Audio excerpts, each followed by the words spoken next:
One.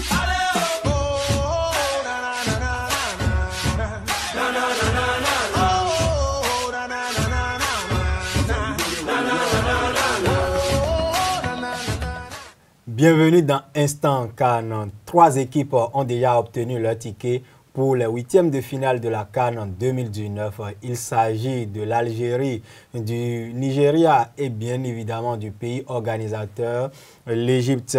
Le Sénégal, par contre, est en situation très délicate après sa défaite hier face au Fennec de l'Algérie. Demain, nous aurons les yeux rivés sur Ismaïlia et son stade avec cette rencontre entre les écureuils et les Lycaons de la Guinée-Bissau. Mais déjà, la rencontre se joue déjà dans les coulisses avec cette affaire qui défraie la chronique du côté d'Ismaïlia. Les jumeaux de notre confrère Aboubakar Tako qui font peur aux Kisao Binéens. Nous allons revenir un peu sur ces coulisses de la rencontre Bénin-Guinée-Bissau. Mais avant, ce vendredi, nous avons 2 belles affiches au programme de la 32e édition de la CAN.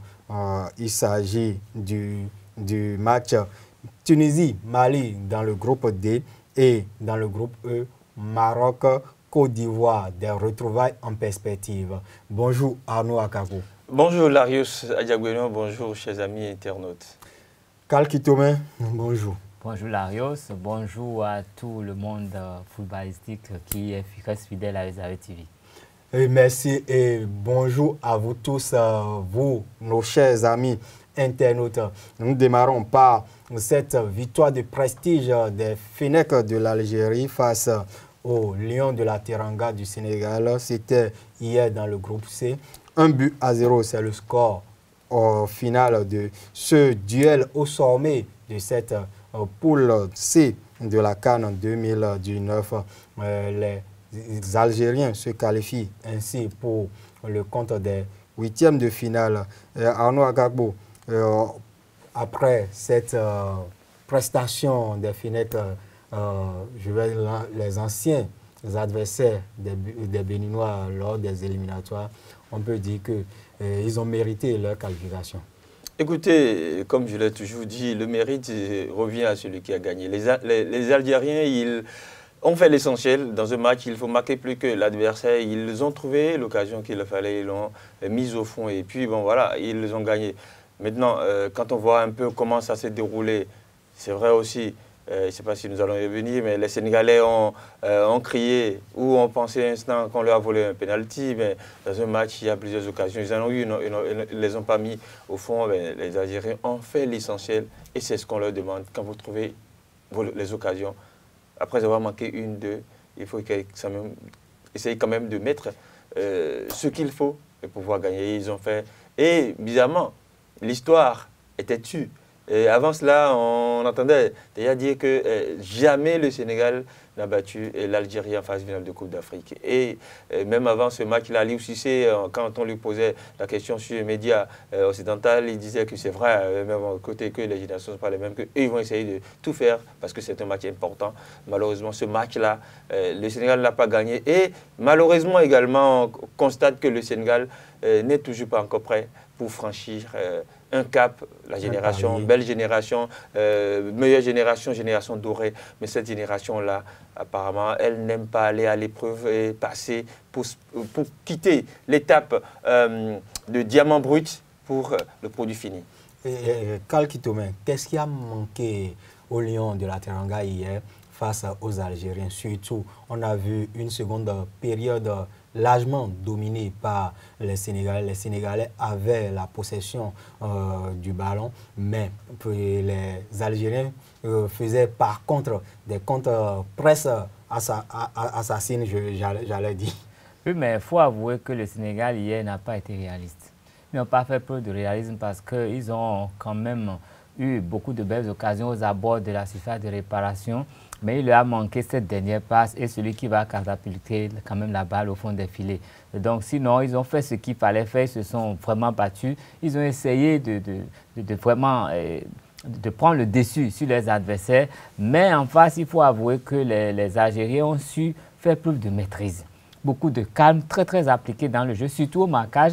Et ils ont mis une pression sur les Sénégalais depuis leur camp. Donc même quand le gardien prend la balle, ils sont prêts à aller le perturber. Et tellement la pression était si forte que les défenseurs sénégalais ont commencé à commettre certaines fautes. Et c'est ces fautes-là, quand même, c'est une de ces fautes qui a permis aux Algériens de marquer ce but. Et ils auraient pu en mettre d'autres parce qu'ils ont continué à faire cette pression et les Sénégalais n'ont pas toujours su prendre le dessus par rapport à ce genre de... Et justement, nous avons... Et il ne faut pas oublier que l'entraîneur algérien, avant le match, il avait déjà essayé de faire à lui la composition de l'équipe sénégalaise, ce qui veut dire qu'il connaît les forces et les faiblesses de l'équipe sénégalaise et qu'il avait préparé son équipe en conséquence. Lui, sa stratégie, c'était d'abord de mettre à mal le dispositif sénégalais et il a bien réussi hier. Oui, Djamel Belmadi, il n'est pas venu là pour vendre des cacahuètes. Et si on a viré des gens pour qu'ils soient là, et donc les gens savent pourquoi on l'a amené. Et donc les Sénégalais même avant le premier match contre la Tanzanie, ils ont mis combien? 2-0. Mais on a vu un Banyang qui a raté à lui tout seul 3 grosses occasions, 3 occasions presque nettes. Okay? Et donc si contre l'Algérie, avec une défense comme celle qu'on connaît, rigoureuse, qui était en place tout simplement. Donc, ce n'est pas la défense de la Tanzanie. C'est normal qu'ils en arrivent à vendanger les occasions et à ne pas trouver la faille.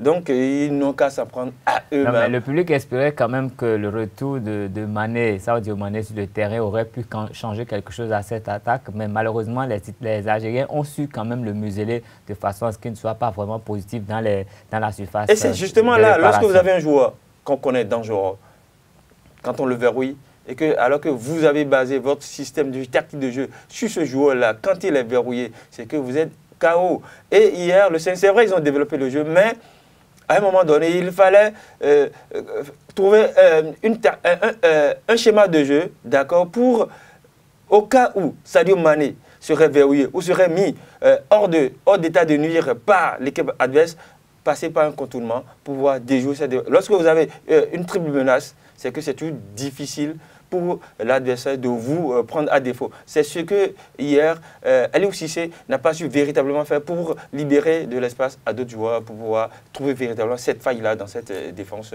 de Raïs Mboli. Et le résultat qui met un peu les Lions de la Teranga en mauvaise posture avant la dernière journée dans le groupe C, c'est cette victoire du Kenya face à la Tanzanie, 3-2.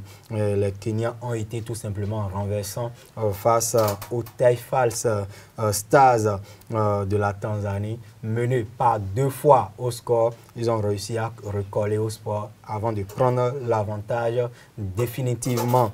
Arnaud Akapo, les Zarambi Stars ont dominé. On peut dire que c'est la logique qui a été respectée entre Tanzanie et Kenya. Oui, effectivement, parce que déjà, quand vous avez suivi le match contre l'Algérie, vous allez constater que les Kenyans, ils avaient quelque chose à revendre. Et donc, hier, quand ils étaient face à un adversaire qui était pratiquement du même calibre, ils ont dû démontrer, ils ont dû prouver que, attention, écoutez, on n'est pas venu à cette canne-là pour se faire éliminer par une équipe comme nous. Le Sénégal peut passer. L'Algérie est passée, le Ghana pourrait passer, mais ce ne serait pas la Tanzanie qui va nous mettre en difficulté. Donc, et c'est là où ils ont trouvé les ressources qu'il faut pour revenir au score. Ce n'est pas toujours évident.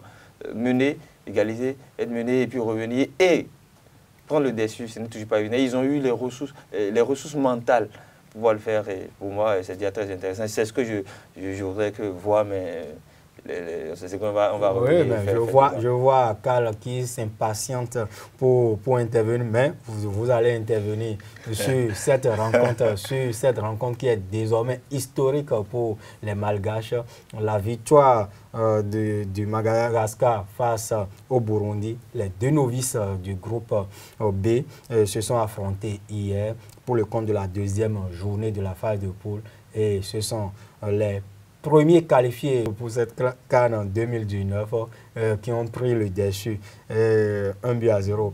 Karl Kitome, le Madagascar qui entre dans l'histoire 2 matchs disputés dans une Coupe d'Afrique des Nations, pas de défaite, un match nul et une victoire historique. Quelle victoire également, un magnifique coup franc. Eh bien, il faut reconnaître que le Madagascar a signé son entrée véritablement à la CAN. Le Madagascar a montré qu'il n'est pas venu quand même en balade à la CAN. Le Madagascar s'est qualifié pour quand même mettre en valeur son équipe et ses stars et son drapeau national. Et donc déjà, quand on voit ce qu'ils ont pu faire au premier match, ça veut dire que c'est une équipe qui peut faire beaucoup, qui peut inquiéter les plus grands. Et face au Burundi, ils n'ont pas fait de détails, ils ont tout fait pour avoir les 3 points. C'est ce qu'on demande à une équipe qui monte sur le terrain, c'est ce qu'on demande à une équipe qui va en compétition. Les Malgaches savent qu'ils ont besoin de points pour avancer. Ils ne sont pas venus seulement pour faire des nuls. Et quand ils ont eu un adversaire à leur niveau, ils n'ont pas hésité. Ils ont pris les 3 points. C'est d'abord une question de préparation physique, mentale et également une envie, l'envie d'aller de l'avant. Ils ont eu cette envie et ça leur a permis de gagner parce qu'ils auraient pu faire un match nul comme d'autres équipes face au Burundi, mais ils ont tout fait pour accrocher les 3 points et cela leur donne déjà beaucoup de chances pour se retrouver en 8e de finale et ce serait vraiment très bien pour ce peuple qui a beaucoup fait, qui a consenti beaucoup d'efforts pour que l'équipe quand même se retrouve à la CAN parce qu'il n'y a pas véritablement de financement derrière les gens du côté. Il y a eu beaucoup de choses. Donc, ce contexte-là est déjà bon pour le mental des joueurs malgaches qui savent qu'ils sont là, ils sont redevables. C'est quand même l'équipe du président de la Confédération africaine. Ouais, mais ils sont redevables. Ils sont redevables à leur président, à tout leur peuple. Donc, écoutez, la polémique était même partie de là. Lorsque, si vous vous rappelez, les Barrières étaient les premiers à se qualifier sur le terrain. On se disait, mais comment les Malgaches, là, les petits Malgaches, là, dans un groupe où il y a le Sénégal, c'est vrai, ils ont fini 2e. Mais le Madagascar était la première nation qualifiée sur le terrain, avant même la dernière journée. Est-ce que c'est quel hasard de calendrier? Et pour cette phase finale de CAN, là, les Malgaches ont fait ce qu'on appelle, dans un autre contexte, le dépassement de fonction. C'est-à-dire, ils sont venus pour juste, ils ont dépassé le contexte de, on est venu pour participer, ce n'est plus juste là, mais ils sont allés plus loin, ils sont allés plus fort et même pourquoi pas plus haut, parce que pour leur première participation, c'est vrai, le Cap-Vert a fait, il y a quelques cannes derrière, mais là, eux, titiller la Guinée, avec ce qu'ils ont prouvé là et maintenant, c'est vrai, c'est le Burundi, mais écoutez, c'est pas gagné d'avance. Vous avez parlé tout à l'heure du coup franc, même si sur le coup franc, la faute qui a conduit au coup franc, c'était un peu généreux, mais il fallait le faire. Ils l'ont fait, pour moi, je dis chapeau. Et ces Malgaches-là n'ont pas volé la qualification. Ceux qui pensaient que c'est parce que c'était une entourloupe, que bon voilà, ils sont venus parce que le président, il y a 2 ans, ils se sont qualifiés comme ça pour... mais sur le terrain, ils ont prouvé. Et moi, j'attends de le voir lors de la dernière journée contre, je crois, le Nigeria. Pour voir de quoi ils sont capables. Et voici à présent les buts inscrits lors de cette journée du jeudi 27 juin 2019.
Hier, les Fennecs de l'Algérie se sont qualifiés pour les 8e de finale, mais avant eux, le Nigeria et l'Égypte ont validé leur ticket pour ce second tour.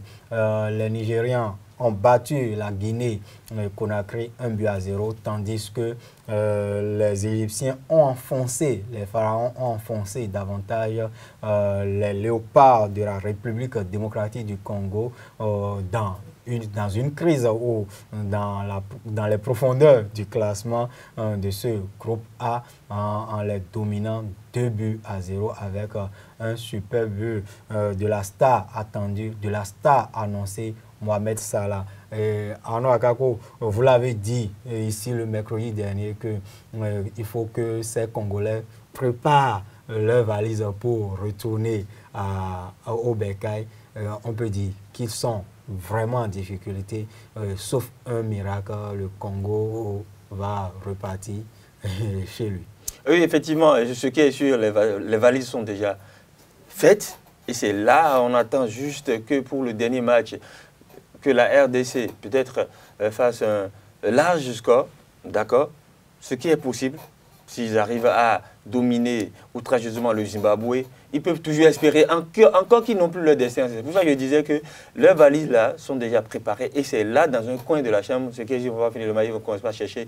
Non, c'est déjà là parce que même s'ils gagnaient 5-0 le Zimbabwe lors de la dernière, ce qui n'est pas évident, il faut déjà attendre que dans les autres rencontres, dans les autres groupes, encore qu'on a déjà des équipes qui ont déjà 4 points, au moins des équipes qui ont déjà 4 points, c'est que l'Ouganda et le Madagascar. Madagascar qui ont déjà 4 points, c'est-à-dire que d'autres équipes aussi auront également 4 points ou 3 points avec moins de goals différentiels. Donc, alors qu'eux, ils sont à déjà moins 4.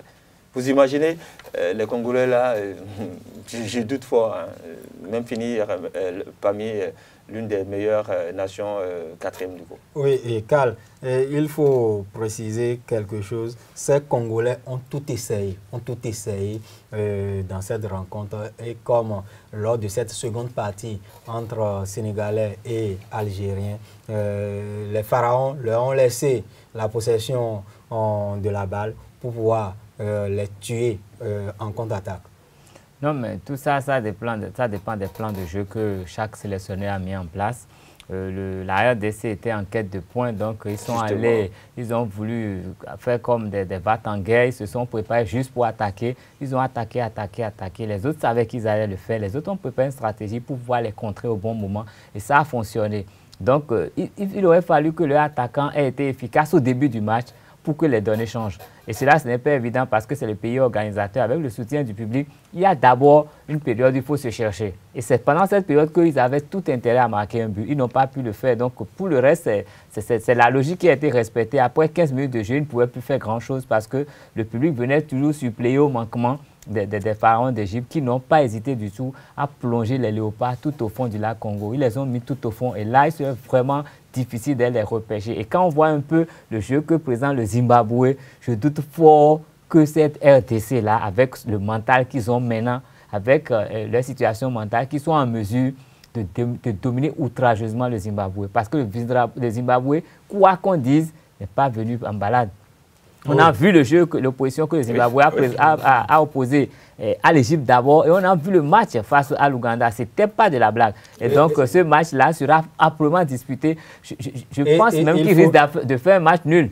Parce que les Zimbabwéens ne voudront pas partir comme ça non plus. Il faut noter déjà que ce sera juste des retrouvailles entre Congolais et Zimbabwéens parce que pour le compte de la campagne qualificative, les deux formations étaient dans le même groupe. Le Zimbabwe est allé s'imposer en RDC 2-1 et au match retour, les deux équipes se sont partagées les points. Et un but partout, pour être plus complet dans ce groupe A, c'est un but partout et le score entre l'Ouganda et le Zimbabwe dans l'autre match du groupe. Et voici à présent les buts de ce mercredi 26 juin 2019.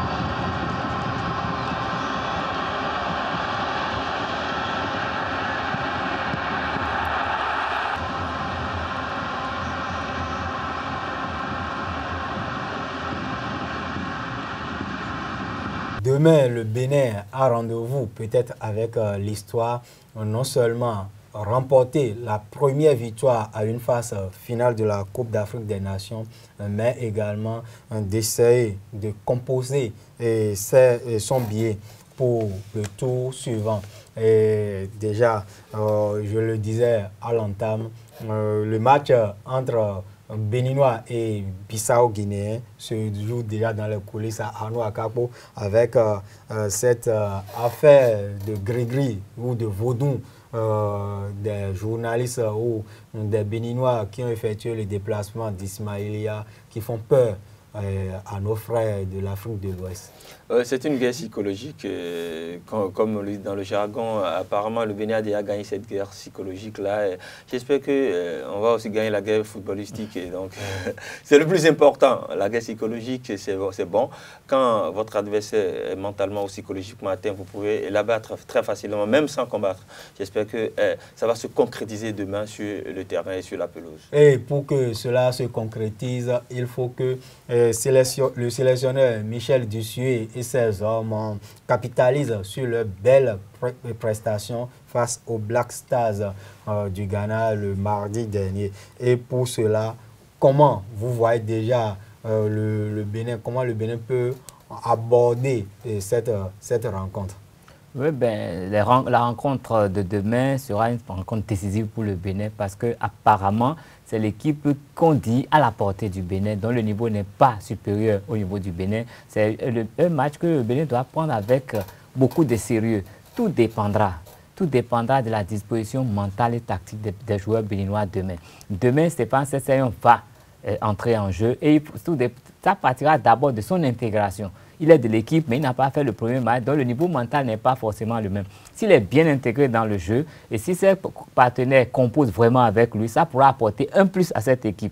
Maintenant, il faudrait qu'au niveau des lignes défensives, il y ait un peu plus de rigueur que ce qu'on a eu au premier match, parce qu'on a vu quand même, on a essayé quand même des erreurs au niveau de la défense. Si ces erreurs sont corrigées, si Stéphane Sessegnons apporte ce qu'on lui connaît vraiment là, au milieu de jeu, si les joueurs offensifs font le travail, je crois que nous avons beaucoup de chances de passer ce cas. Parce qu'on a vu le milieu du terrain était bon. Même si à des moments donnés, on l'a sauté un peu, le milieu du terrain était bon, ça a pu contenir. Donc, si on corrige au niveau de la défense, que Sessegnons apporte le punch, s'il arrive vraiment à pousser les autres et qu'il arrive à placer les passes qu'on lui connaît, la passe que Sebiu avait fait était une très belle passe, qui peut rééditer ce genre d'exploit et que Stéphane Sessegnons peut apporter ce qu'on lui connaît, je crois qu'on a beaucoup de chances d'avoir les 3 points de ce match. Le score n'est pas important, mais c'est gagner ce match.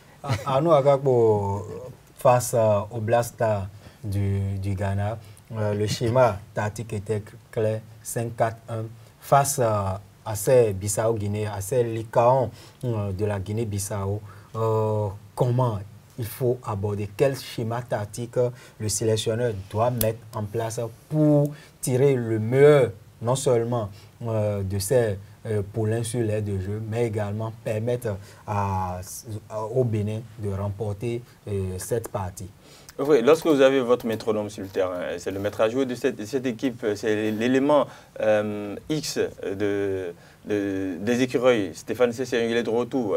Quand Cal parlait tout à l'heure de son intégration, il faut quand même dire que Stéphane Sessegnons est déjà intégré dans cette équipe. On a vu pour les 2 matchs amicaux, il a essayé, il a fait, pour le premier match, il était titulaire, il a fait le match. Le second match, il est revenu après.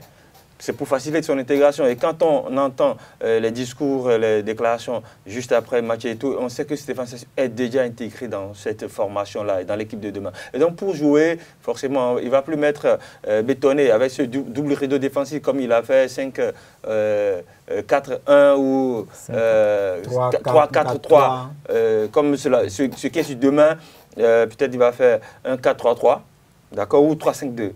Est-ce que vous voyez déjà l'entrée des virevoltants Jodel Dossou et David Digra dans ce jeu pour apporter un peu plus de percussion sur les côtés? C'est possible qu'il le fasse ainsi. Si Stéphane Sessegnon est là et qu'avec ces deux genoux qu'il connaît très bien, avec le point de vitesse et leur facilité d'élimination en 1 contre 1, il peut les mettre pour pouvoir. Ils sont aussi bons quelquefois en centre, même si l'un court souvent le nez dans le gazon. Et ils peuvent apporter cela, cette qualité-là, cette attaque pour nourrir beaucoup plus Steve Mounier. Ce qui est sûr, je n'ai pas encore vu un match où Stéphane Sessegnon et Sylvie Soukou ont joué vraiment en symbiose. Donc, le retour de Stéphane Sessegnon peut, pourquoi pas, mettre à l'écart Sylvie Soukou pour mettre ces deux pistons-là, Djigla et Dossou, sur les côtés pour pouvoir apporter beaucoup plus de créativité, beaucoup plus de danger. Parce que l'équipe qui est en face aussi est une équipe joueuse. Et non seulement elle n'a pas de joueurs techniquement au point, mais elle a au moins 3-4 joueurs techniquement. Lorsque vous prenez Pelé, Zezinho et Piketty, ce sont des joueurs qui manipulent correctement le ballon. Et lorsque en face, vous avez des joueurs pareils, il faut leur poser aussi une résistance pareille et beaucoup plus peser sur la défense afin qu'ils ne montent pas. Parce que si la défense ne monte pas, cette équipe-là ne va pas beaucoup plus peser sur vous. Et quand on prend cette équipe de Guinée-Bissau, comme l'a décrit tout à l'heure Arnaud Akapo, c'est une équipe composée de fins techniciens, surtout au milieu du terrain béninois. On a un homme, on l'appelle le bison, le Kininkini, ou celui qui a remplacé Aouya dans ce rôle, c'est Cessi Dalmenda. Est-ce que vous voyez Cessi Dalmenda dans ce jeu? Ben, ça dépendra des choix de l'entraîneur. Mais si moi, je pouvais lui conseiller quelque chose, je ne mettrais pas Cessi Dalmenda tout de suite parce que lui, il a une certaine rigueur et il risque de commettre beaucoup de fautes sur ses techniciens et ça risque de nous donner des cartons. Et si on a un carton, ça va affaiblir l'équipe. Mais par contre, je vois Michael Poté dans le match, étant donné qu'il a déjà mis 2 buts, l'entraîneur voudra peut-être le mettre un peu plus en vedette pour qu'il puisse peut-être être classé parmi les joueurs et marquer quand même l'histoire par un buteur béninois qui s'est révélé. Donc je le vois un peu dans le jeu, mais à mon avis, Cessi Dalmenda, je doute qu'il soit vraiment de la partie compte tenu de la typologie de l'équipe qui est en face. On a déjà retrouvé un Stéphane Sessegnon dans le jeu. Il va essayer de composer avec d'autres, mais Cessi, à mon avis, ne serait pas forcément la bienvenue sur ce match. Sinon, peut-être en cours de match, pour renforcer un peu, mais en début de match, il risque de nous ramener des cartons. Et rapidement, pour finir, parce que parce que le temps qui nous est imparti tire déjà vers sa fin, et votre composition probable pour cette rencontre? Je mets Farmol dans les buts. Olivier Verdon, le capitaine, bon, le vice-capitaine Khaled Adeno dans l'as. Sur un côté, il revient avec Imourou parce qu'il a l'expérience. De l'autre côté, je vois toujours Barazé qui va faire le couloir. En milieu de terrain, Stéphane Sessegnon en numéro 10. Maman Seydou, je place Maman Seydou et puis Adéoti Jordan. Et sur un côté, je mets Jodel. Et puis sur l'autre, je mets David Djigla. Donc ça fait... Mais si vous mettez David Djigla sur l'autre côté, Poté qui a donné le meilleur de lui-même, et Steve Mounier, parce que ça reste une place entre Poté et Steve Mounier. C'est Mounier je prends en fait. Poté, oui, Poté il a fait le travail qu'il fallait. D'accord, le match qui vient là, ce n'est plus le même match. C'est vrai, on connaît les Ghanéens avec leur rigueur et la rigosité de leur jeu. Mais dans ce match-là, vous jouez une équipe beaucoup plus fine techniquement, vous jouez une équipe qui a moins de rigueur défensive et qui porte beaucoup plus le jeu, même si c'est vrai, le Ghanéen se disait autrefois brésilien, mais je dis c'est différent. Et compte tenu de ce qu'il a fait comme match, c'est vrai, on aurait préféré dans la continuité pour le mettre, selon moi, il faut mettre les deux petits là d'entrer dans cette rencontre-là pour mettre la pression sur cette équipe bissau-guinéenne. Vous avez déjà commencé pour finir votre composition probable pour cette rencontre? Non, mais c'est pratiquement la même composition. Et moi, je mettrais Poté à la place de Steve Mounier. Peut-être qu'il sortira après pour que Mounier reste. Mais ça, vous ne l'aurez pas. Dans la continuité. Je ne suis pas dans le secret des dieux, mais ça, vous ne l'aurez pas. Même s'il ne commençait pas, il pourrait quand même venir après. Peut-être qu'il va mettre Poté à la place des deux. Djigla ou Jodel, mais Poté à la place de Mounier, il y a déjà une hiérarchie dans l'équipe. Oui, tout à fait, je suis d'accord. Toujours ce samedi, nous aurons dans ce même groupe, le groupe F, le choc des vainqueurs. Ces deux équipes compte à elle seule 9 titres de champion d'Afrique. Le Cameroun et le Ghana vont s'affronter à 18h, et un peu avant le match du Bénin et de la Guinée-Bissau. Mais un peu plus tôt dans la journée, en après-midi, on aura la Mauritanie qui va s'opposer à l'Angola à 15h30.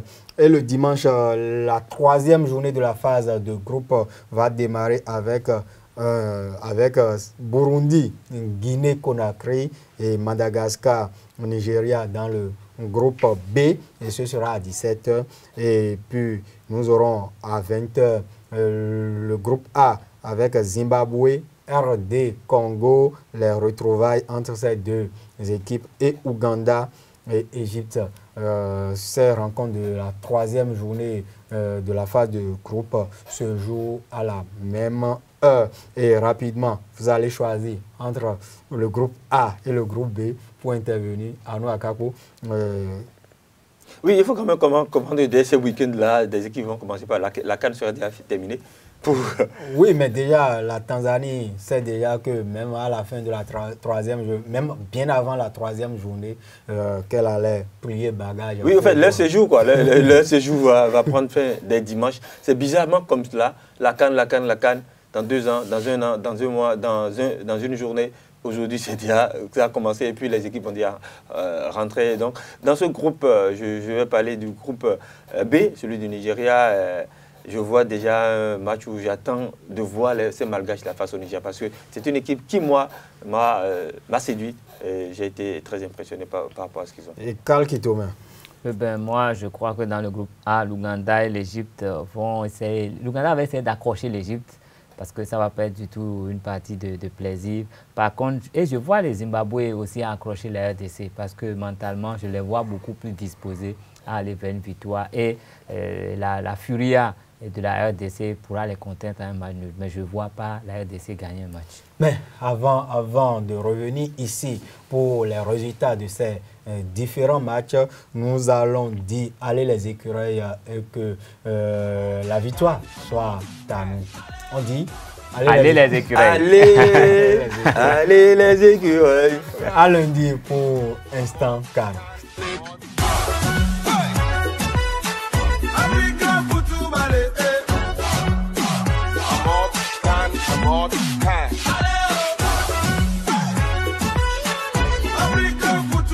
Canal Plus, Amod, Can.